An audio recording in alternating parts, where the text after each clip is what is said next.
Salut les gars, The Toyato de chez Banggood va sortir, il va rouler dans les prochaines semaines grâce à mon deuxième nain d'atelier qui est spécialisé, il adore le scal, il adore les poids lourds, les pelleteuses et tout ça.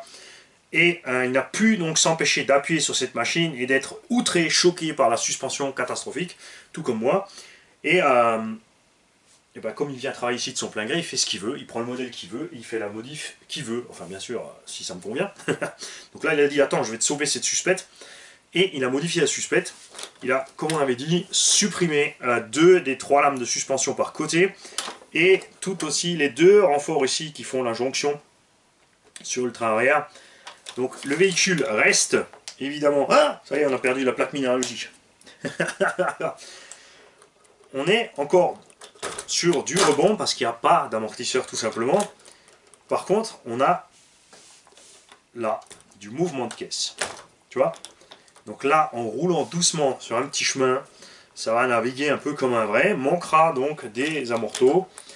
Hein, on n'a pas beaucoup de débattement puisque les vrais engins aussi n'ont pas un débattement monstrueux, même si c'est grand, plus grand qu'un véhicule normal. Si vous regardez un véhicule réel, un Toyota Hilux passé dans le tout-terrain vraiment défoncé avec des ornières comme ça, il y va doucement parce qu'il ne peut pas passer à la vitesse où nous on passe avec les modèles réduits. Donc c'est quelque chose qu'il faut aussi reproduire avec ton modèle réduit si tu roules Scal, c'est clair. Mais on va aller rouler ce petit machin avec ce petit setup de suspension, rien que pour montrer la différence déjà avec des lames souples. Ensuite on se penchera très certainement sur... Ouais, je vais essayer de remettre la plaque. À mon avis c'était collé. Ouais, on le recollera. Hop, je ferme un coffre, c'est pour ça qu'il y a un coffre. On mettra, si je trouve des petits amortisseurs bien souples et soyeux là-dedans, ou alors voir si on peut faire un espèce de système de friction avec ce ressort. On ne sait pas encore. Niveau pneumatique aussi, évidemment, on a des carcasses très très dures, on n'a pas de mousse, on n'a rien.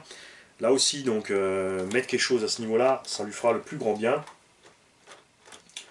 J'adore le sauve-cerveau. C'est d'enfer. Mon gars, je crois que le sauve-cerveau d'origine est déjà rectifié.